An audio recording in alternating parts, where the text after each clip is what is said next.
Emma Lovewell, welcome to Hustlers at Home. I am so happy to have you as a guest today. Thank you for being here. Thank you for having me. Excited to be here. Okay, wait. So you always are coming, whether you are in Brooklyn or another state, honey, you are always in a garden oasis, and I do not understand. I'm like, this is like homes and gardens with this girl. And I think the number one question that I think our viewers want to know is, how the heck do I keep houseplants alive? Oh, okay. Yeah. No. So top two tips for the average Joe or Jane, Yeah. who wants Sure. to just have some greenery. Okay. So first of all, a lot with joining meetings with beautiful gardens in the background also comes along with poor internet reception. So usually I'm the person in the meeting with like the fuzzy connection. So yes, 2 tips for keeping plants alive, indoor plants alive, is having proper drainage. A lot of times people overwater their plants, or they don't have drainage at the bottom. So then they actually get too soggy and moldy. And then the other one is just not paying attention to the directions. If it needs light, put it in the window, make sure there's plenty of light. If it's a shady plant and it gets burnt in the light, don't put it next to the window. So follow the directions. And the secret pro tip, which I know Allie Love also does, is name and talk to your plants. Yes. There's something about like the carbon dioxide exchange. Yeah, you got to like send out the good vibes. You got to tell them how. I told this to Jess Sims. Jess Sims, her plants were always dying. And I was like, what are you saying to your plants? And she's like, I tell them I hate them every day. And I was like, that's your problem. You need to tell your plant he's a good boy. He's beautiful. He's doing great. He looks good. I literally talked to this, because I've had so many like important business meetings with this plant right here. So I'll get off like an important call and I'm like, how do you think that went? Was it okay? Did I ask for enough money? Do you think this is a good opportunity? You know, yeah. Oh my gosh. So Live, Learn, Love Well it's your philosophy, it's your brand, it's your adage. Tell us more about how that came about and what it means to you. Yeah, sure. So it started with a blog, livelearnlovewell.com, in 2015. I basically had first heard of the Whole30 diet, where you eliminate a lot of things from your diet. And I had a friend who was doing it, and I had never heard of it before. And I was like, she's like, no legumes, no dairy, no sugar, and no alcohol. And as soon as she said sugar, I was like, hold on, what? I'm out. We're not eating sugar for 30 days? There is no way I could do that. And then I realized, I was like, wow, well, maybe I should do that, because I had such a reaction. And at that time I was still teaching fitness. So I was like, I wanted to be realistic about like introducing a new diet. And so I was like, you know what, I'm going to just do sugar-free for 30 days. So, I had been using, I think a friend or somebody came up with Live, Learn, Love Well as kind of like poking fun at me a little bit. And I was like, I really like that. So I created a blog based off of that name, and I was documenting my journey through 30 days of no sugar, and just learning about how to read nutrition labels and realize that, it's recommended that we have, something like 40 grams of sugar a day. And in one can of Coca-Cola is 44 grams of sugar. So when I realized that, I was like, wow, there's sugar in marinara sauce. There's sugar in Worcestershire sauce, any salad dressing, like everything has so much sugar in it. And so, I was like, okay, I'm going to eliminate like added sugar, but I'm still going to have fruit every once in a while. And then I realized I started eating I'd sit down, you get those box of clementines. I'd eat like 12 clementines in one sitting. I was like, okay, I need to limit that as well. So then I was like, okay, I'm gonna have one piece of fruit a day. And then, anyway, so through that journey, it was awesome. I learned a lot about myself. And like the first thing I had, it was like the 31st day, I was like, okay, I'm gonna like treat myself to something sugary. I had an ice cream cone, and I kid you not, I went into ketosis. I was like, I can't like move. No, I know. Yeah. I was done. And like, literally my boyfriend was like, how, do we need a cab? Can you walk? Should I get a cab? And I was like, let's get a cab. And literally, I like couldn't move. I was like so affected. And anyway, now my relationship to sugar is healthier. I've like figured out a good balance, but that was basically the introduction to the Live, Learn, Lovewell blog. And since then it's evolved into lots of recipes, some lifestyle stuff, some, you know, garden, travel, and just healthy living. And that's also your tagline in classes. What do you think, what do you hope folks feel when they're done with an Emma Lovewell class? I hope they feel inspired, and that I'm always talking about progress, not perfection, because I want people coming back. I don't want people beating themselves up after a ride or after trying anything new or going through something hard, because if you beat yourself up, you'll never do it again. You know, so being kind to yourself, realizing that this is a process of, you know, learning how to love, to live, to take care of yourself. And so, yeah, at the end of class, I really want people to just feel supported and encouraged to come back. And what was your experience with fitness like growing up? Were you an athlete as a child? Yeah. I was.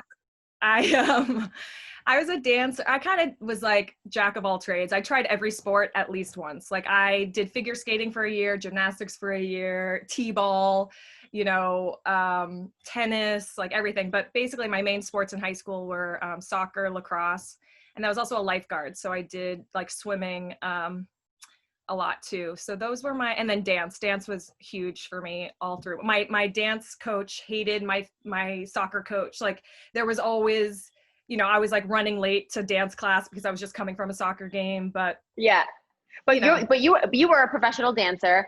And yes. What would you say is a dance career highlight? Ooh. One of my last jobs as a professional dancer was I got to perform with the Rolling Stones, which was that's so next level. It was next level. It was insane. I was like, I'm sorry, what do you want me to do? And that's also you were on stage with them. Oh my God. Yeah. Just for one song, but like I was like, I'll take it. That's enough, like, honey. That's enough. No. You have a story for a lifetime. That doesn't doesn't matter if it was for 10 seconds. Totally. I was like, I'm retired now. Like this is good. I'm good. That's epic. Oh my gosh. What lessons do you take? So you obviously apply dance all the time, and clearly your musical and movement is your craft, but what lessons, because the professional dance industry is tough. I know I've talked to Cody and Allie about this. We have a lot of former professional dancers on the team. What lessons did you take from that industry that you still use? I mean, I was just going to go dark for a second and be like, you're replaceable. Anybody can do your job. You're one in a million. You're like, you know, we don't really need you. Like, that's basically what I learned. So tough. Oh my God. Humbling, but wow. Very humbling. But in that way, it made me incredibly resilient. Like you have to hear, you know, I'm going to sound like Lady Gaga for a second. You're going to hear 99 no's, but you just need that one yes for somebody to believe in you. But it's true. It's true. You get told no a lot, and it is crushing. Your best friend ends up booking the job that you didn't book, and you're like, why? She's taller than me, or she, you know, it's so. So then the human nature, you then look inward and you're like, all these things are broken. That's why I didn't get it. Yep. Oh my gosh. So you grew up in Martha's Vineyard, and I know you're as obsessed with your mom as I'm obsessed with my mom. Yeah. Oh my God. I love all the pictures of your mom. Mom posts, I'm like, there aren't enough heart emojis for mom posts. So, and you're Chinese American, and how I took it during the Asian Heritage Month. I took some of your classes, and you spoke about kind of not really growing up necessarily with a lot of that culture, but then adopting it as an adult. So talk about that, because I'm sure there are folks watching who have had similar experiences. Yeah. So I'm from Martha's Vineyard, Massachusetts, which is like a predominantly white community. It's not super diverse, but it's very liberal. And, you know, I grew up, my mom's from Taiwan, my grandmother's from China, and I had a lot of cousins off island. I had a lot of cousins in New York and California that were Chinese that I spent time with, but in my community, in my group of friends, there wasn't a lot of diversity. So I also never had to tell anybody what my ethnicity was, because I literally grew up with these same people from, you know, preschool to high school. And so when I got to college, I went to UMass Amherst, was the first time I started to really have to like figure out what my identity was, because people would ask and they're like, what are you? And I was like, oh, well, I'm the, you know, and I was actually met with a lot of resistance of people being like, no, you're not, like people not believing me when I would tell them my ethnicity. And then I was like, well, this is weird. That's so horrible. It was very weird. And, you know, in the meantime, I was also taking a ton of new classes, psychology classes. Like I took a race class, gender class, which totally opened up my mind to things like white privilege and just like diversity in general, which I just like had no idea. And so it was also at this time, I was just learning, I was taking in so much information, also like trying to figure out what my identity was, who, you know, people would ask, do you identify with your Chinese side more or your white side more? And I'm like, why do I have to choose? And I know that I look more white than I do Asian. So in some ways I don't know, college was like a mess for me. I was just like, I felt like I was crying the whole time because I was trying to figure out. It's like, so much processing. Oh my God. Yeah. It was a lot, but I'm so glad I went through it. And, you know, it's just interesting having to really like reflect and go inward to figure out who you are. And it's an ugly process, but it's so necessary as an adult. When I moved to New York, I was like, oh my God, I love the diversity. I love everything. I love that every person I meet has like a different, interesting background, and nobody's judging me or asking me who I identify with more.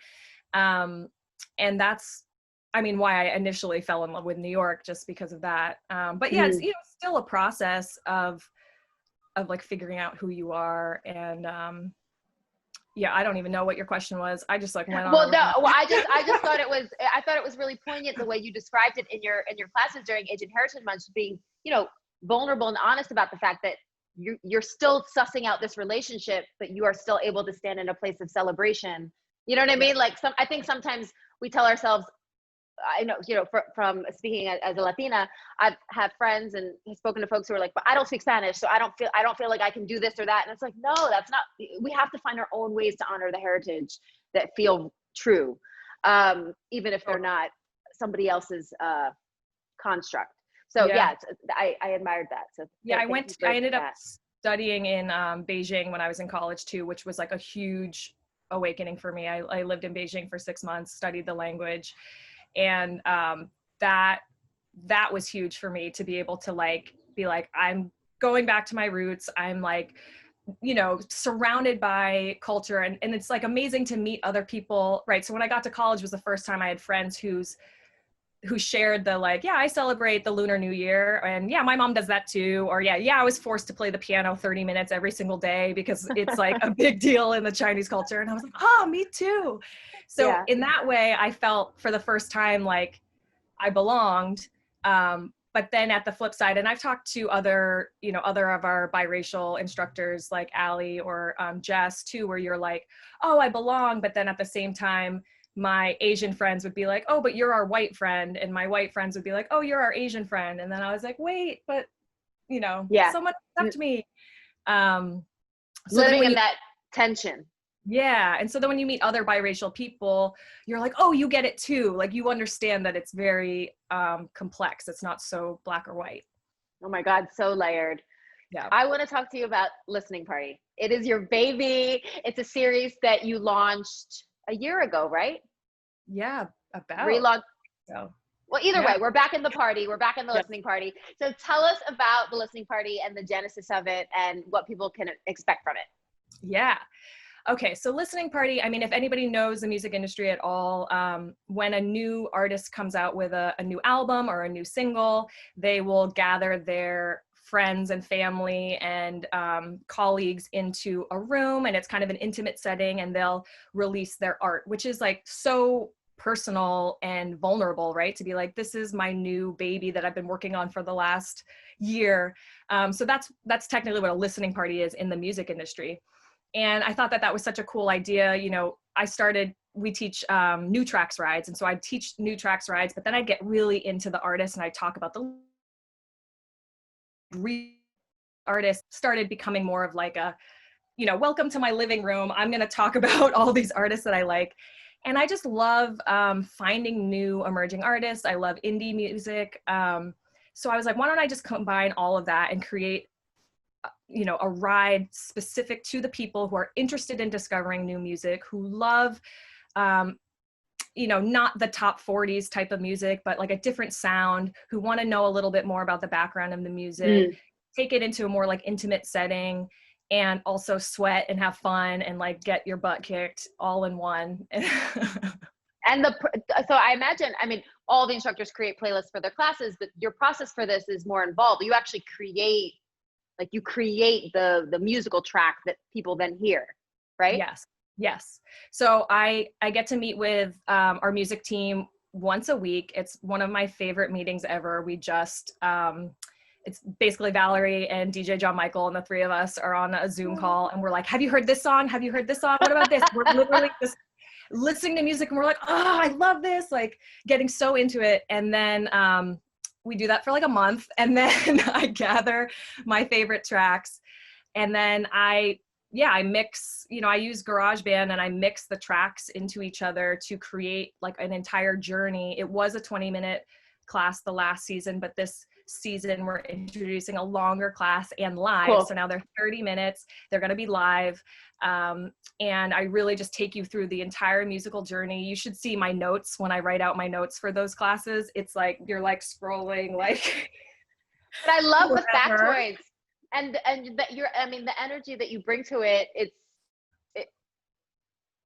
There is such a cool factor with all of Emma's all of your classes, but there's like an extra cool factor because it's so, who doesn't want to be the first one of a group of friends or the first person in your family to be like, I put you on to that. I've had so many moms be like, my daughter freaked out when I was playing Doja Cat in the living room, you know? And I'm like, you're welcome. Like, and so who do you feel like is like the biggest diamond or the biggest like find that you found in this listening party exploration? Ooh. For you, like someone who is new for you. Right. That's a great question. I mean, there's so many. Now she's big, but do you know Rosalia? Yes, I'm obsessed with her. But honestly, I didn't know her really before like the Latin Music Awards last year.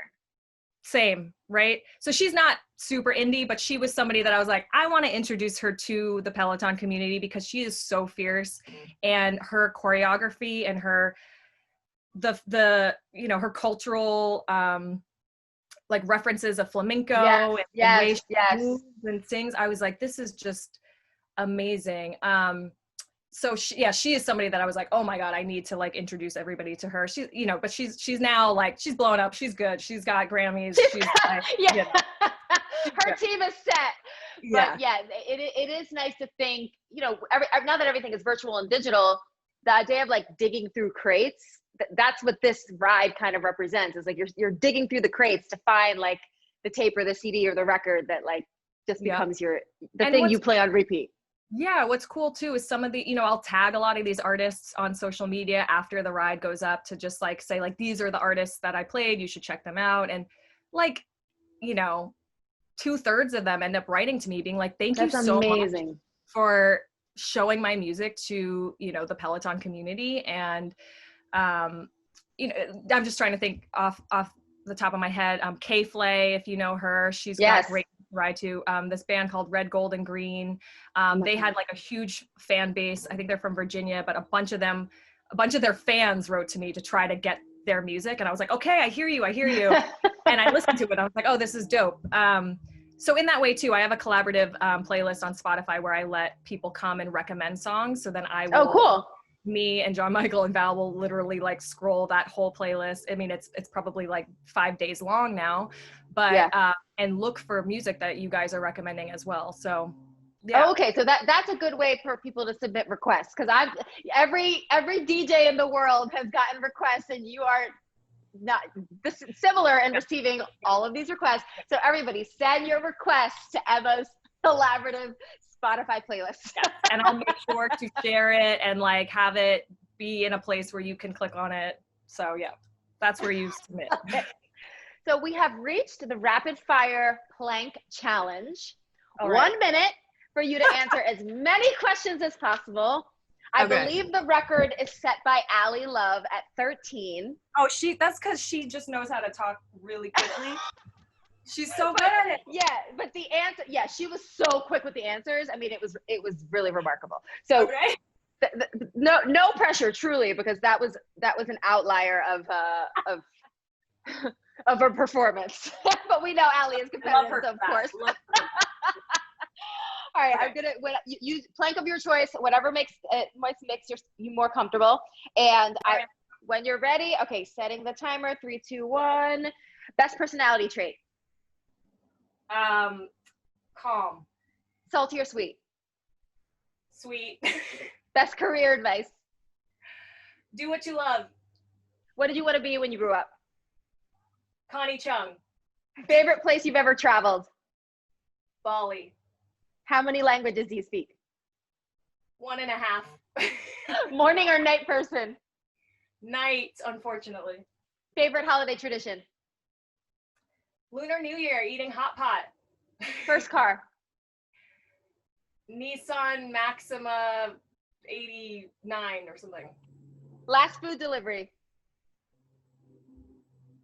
Barbecue. Topic you could spend hours talking about? Music. Article of clothing that will never go out of style? Ripped jeans. Last instructor you texted? Probably Allie. Okay, you're done. Oh, you got a lot. Let me see. 1.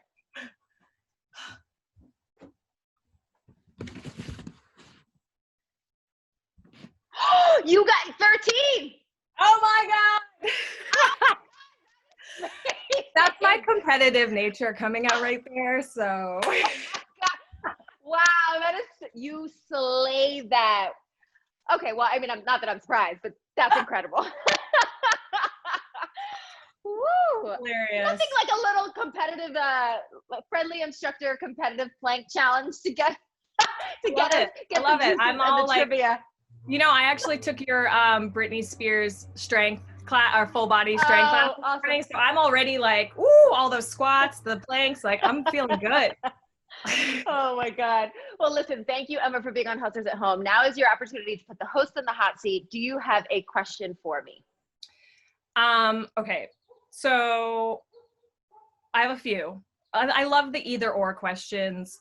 Okay. Well, first, since I took your Britney class this morning, what is your all-time favorite Britney song? You know, this is the true honest answer, but I feel like it's a little bit cliche. It's Work Bitch. Like that song I've listened to on repeat. I literally ran a marathon. I ran a London marathon listening to Work Bitch on repeat. So you did say that in your class. I did catch that. So that does make sense. I'm not surprised. If you could have any superpower, what would it be?